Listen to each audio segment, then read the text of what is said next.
Hey there, AP Euro. This is our second review video where we'll be going over how the Catholic Church responds to the Protestant Reformation, religious wars, and the scientific revolution. If you came to last week's Zoom meeting, then you've heard this all before, but if you missed that Zoom meeting, I would recommend giving this a watch. All right, so we know that in 1517, Martin Luther nails those 95 theses to the church door in Wittenberg, and the consequences are tremendous. The Catholic Church is pretty quick to respond in some ways. In 1545, they have a meeting. It's called the Council of Trent, and remember, this is where they both reaffirm Catholic faith, but then also promise to reform some of the issues that Luther had pointed out. So, for example, they reaffirm that the fact that you need faith and good works to get into heaven. They reaffirm the fact that only the Pope can interpret the Bible. These are big differences between the Catholic faith and the Lutheran faith. They reaffirm that there is a hierarchy of vocations and that church vocations are up at the top. They reaffirm that transubstantiation takes place, that when you partake in Mass, you are indeed partaking of the true body and blood of Christ, and they reasserted that there were 7 sacraments. So they reaffirmed Catholic faith, but then they also promised to reform. So no more of those crazy indulgences, and no more simony and nepotism and absenteeism and pluralism, and no more clerical ignorance. If you were a priest, you were going to have to go to seminary, and you were going to have to know your Latin, no mumbling up there on the pulpit, not really knowing what you're talking about. A much, much stronger vetting process that priests need to go through. And so all of these things really do strengthen the Catholic Church. The Catholic Church also issues an index of prohibited books. You're not to read Luther or Calvin in these areas that are Catholic, predominantly Catholic, and they also do use the Inquisition. Sometimes they use force and violence to force people to stay with the Catholic faith and punish Protestants. We also know that the reforming orders played a big role in the Catholic Church's response to Martin Luther. Perhaps the most well-known example are the Jesuits. They follow Ignatius Loyola. They were a new order that focused on education for men as well as missionary work, and you can still see examples of Jesuit schools today, Georgetown, Notre Dame, etc. The Ursulines were the new reforming order for women. They focused on female education, but they didn't have the missionary component because women weren't to go off to the New World and be missionaries. Another order that already existed but is reformed, and so I call your attention to it, are the Carmelites. Remember Teresa of Avila. She reforms the Carmelite order. They had been very wealthy Spanish women, nobles who had been put into a convent because their parents weren't quite sure what else to do with them, but they'd been living sort of the good life. But Saint Teresa, or Teresa as she was then, she reforms that order. She famously has the Carmelites go barefoot, and they embrace poverty and obedience and things that had been sort of overlooked earlier, in the Carmelite order. Baroque art plays a very big role in the Catholic Church's response to Martin Luther. I'd like you to know Caravaggio, his Road to Damascus, or the conversion of Paul, you could call it, is a classic example of a painting that is designed to get a reaction out of you, an emotional reaction, so that you stay with the faith. You know you're on the right track. Light is often used in these paintings to highlight that this is the true religion.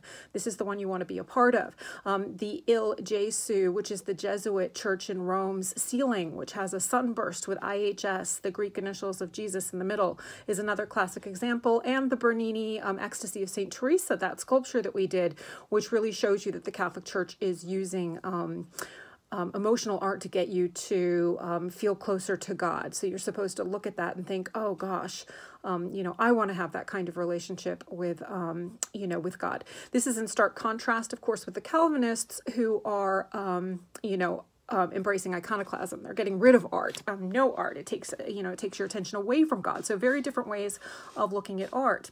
So the Catholic Church responds. You do need to know the date 1545 as the Council of Trent. I do want you to know that. But things don't go smoothly. There are a lot of wars that erupt over religion, and sometimes there are countries that join in on these wars for political reasons. But for the most part, wars pre-1648, which is the Peace of Westphalia, those wars are largely religious. There are 3 areas of religious warfare that I want you to know about. The religious wars in France, the Dutch Revolt, and the 30 Years' War, of course. I'll go through them briefly. You don't need to know more about these wars than what I say. So in France, 1 out of 10 Frenchmen becomes a Calvinist. John Calvin is writing in French. His ideas are very attractive to lots of French people because the Catholic Church in France was particularly corrupt. And so 1 out of 10 Frenchmen become Huguenots. They become Calvinists in France. And this causes a lot of turmoil. We really see that erupt in 1572 when the French king, Henry III's sister, Marguerite, she's a Catholic, is to marry a Protestant, Henry of Navarre. And Henry de Guise, another Catholic aristocrat, says, let's go kill a bunch of Huguenots. This is awful. It's the St. Bartholomew's Day massacre. About 12,000 Huguenots are killed over a series of weeks. And that just highlights how passionately people felt about religion at this time and making sure that that the right religion was being followed. Ultimately, religious warfare in France will stop when Henry of Navarre becomes Henry IV. He issues his Edict of Nantes in 1598. He converts to Catholicism. He was a politique. He didn't think that religion was worth bloodshed. He became a Catholic because 9/10 of the population were Catholic, and so he knew it was the majority religion. And he said Paris is worth a mass, and he converts. But he also issues this Edict of Nantes, this 1598 Edict of Nantes, which said that Huguenots could worship freely in 150 French cities, French towns, and so with no fear of retaliation. So he embraces toleration similarly to the way Elizabeth does with her Elizabethan settlement, which was a compromise over in England. The Dutch wars, the Dutch Revolt, many Calvinists in the Netherlands as well.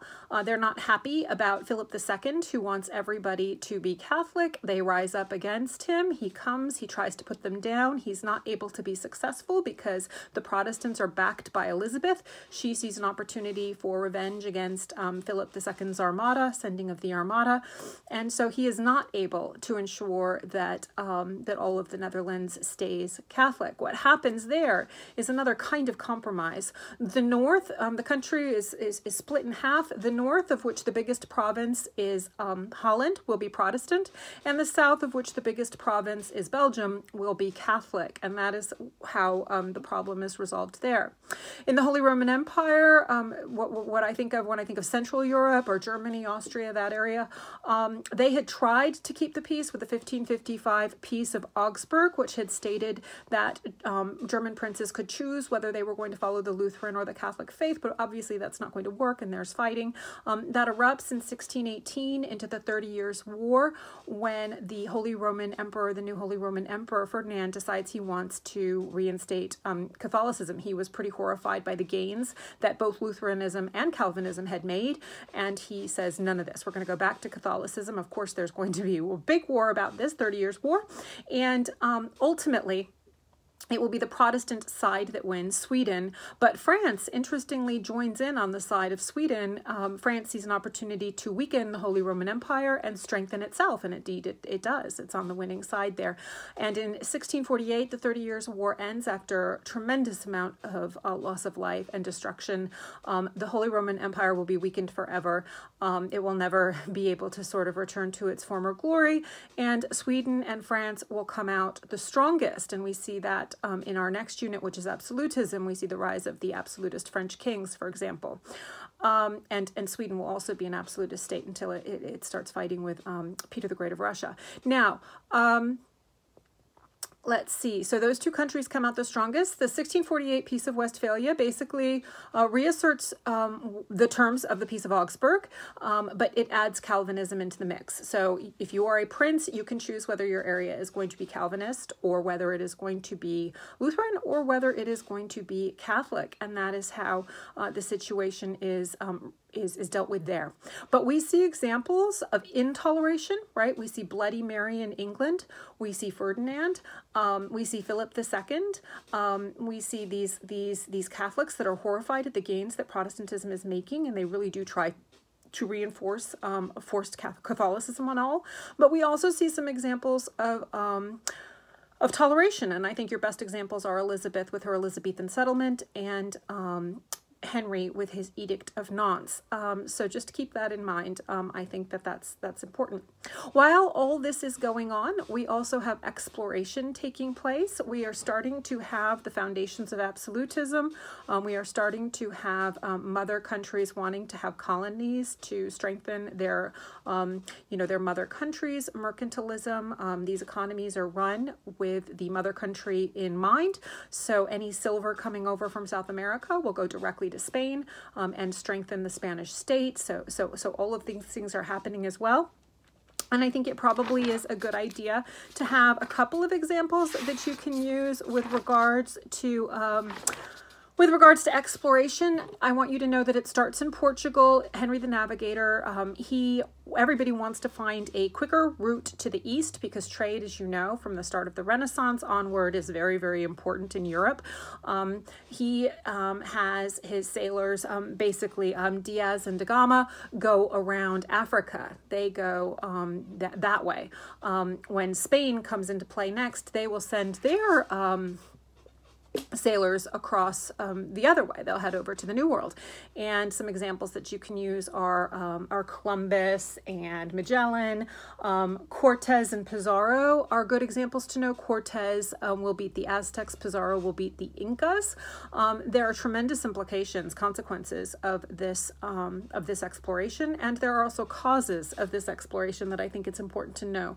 Many of the causes are technological. You should know, you should be able to state some of them, like the caravel, the Latin sail, the stern post rudder, the astrolabe, the sextant, things like that. A rediscovery of Ptolemy's on geography, maps, etc., all coming into play here.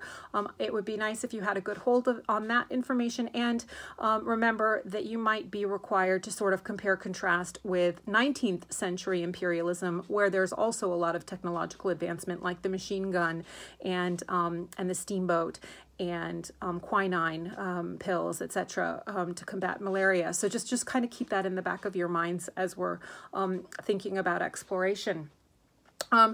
Some of the good consequences, new crops coming in to Europe, tomatoes, potatoes, those will be particularly important, those potatoes for the Irish, etc. But there's also a tremendous number of negatives. The slave trade will really get started in full force, and we see the Aztecs and the Incas and other indigenous populations almost completely wiped out. About 80% of original populations dying due to the people not having immunity to the new diseases that are introduced, like smallpox, for example. And so just keep in mind there are some positive consequences, but there are also some negatives, and it probably is a good idea to have a good hold on on the Columbian Exchange.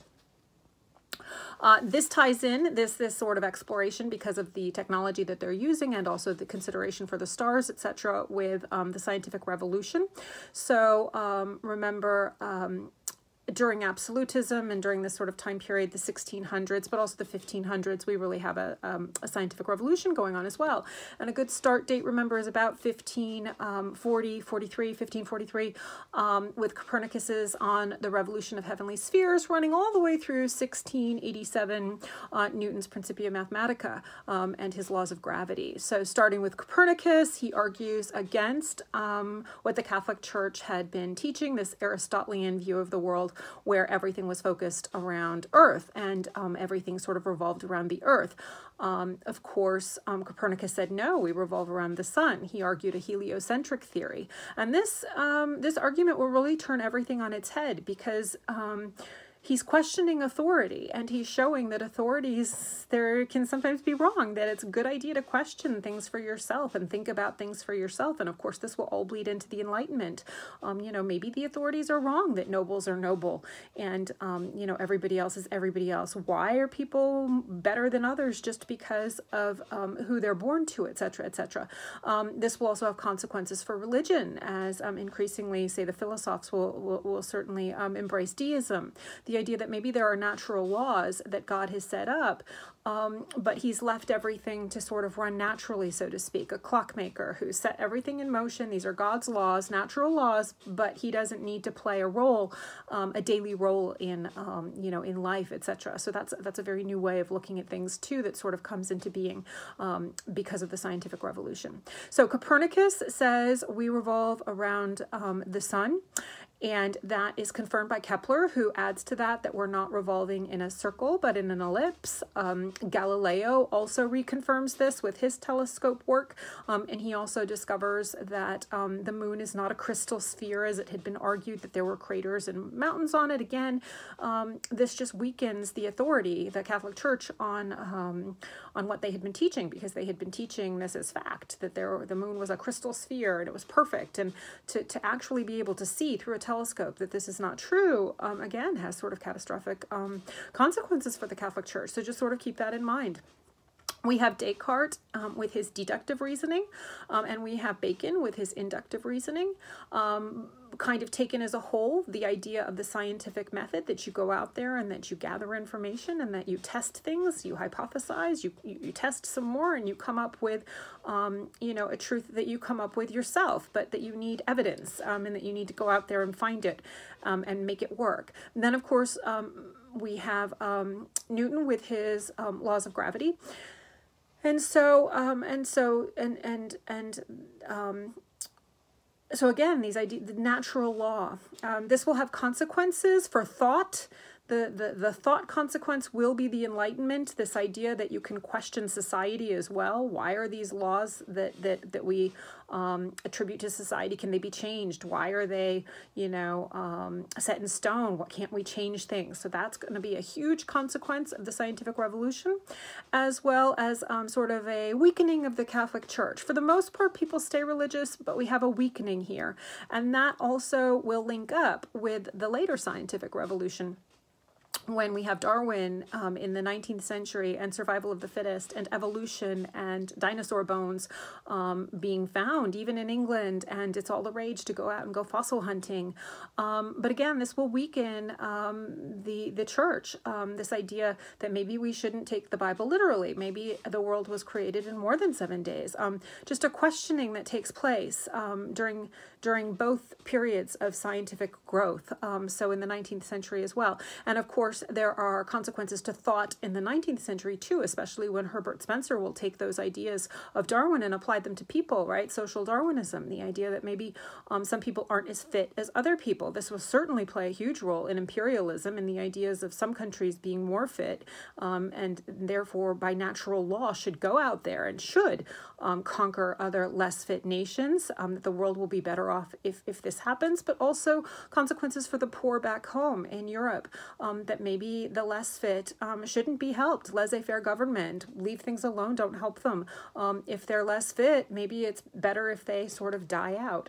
We don't need to be helping them. So we'll talk a little bit more about Malthus and Ricardo and 19th century sort of thinkers about the poor in a later video, but just keep that in mind. So there are these, both with exploration and with science, there are some overlap with the 19th century. So just sort of keep that in mind. I think that it's important. Yeah, exploration certainly, I think, with regard to what you know about the new imperialism. So anyway, so hopefully you guys are doing well, and hopefully this is just a quick little review on this unit. Tomorrow we'll have another Zoom meeting, and we will do the Enlightenment and maybe some absolutism. Probably do absolutism first, and then the Enlightenment, because as you know, the Enlightenment leads to enlightened rulers. But happy studying, and I miss you guys. See you soon. Bye.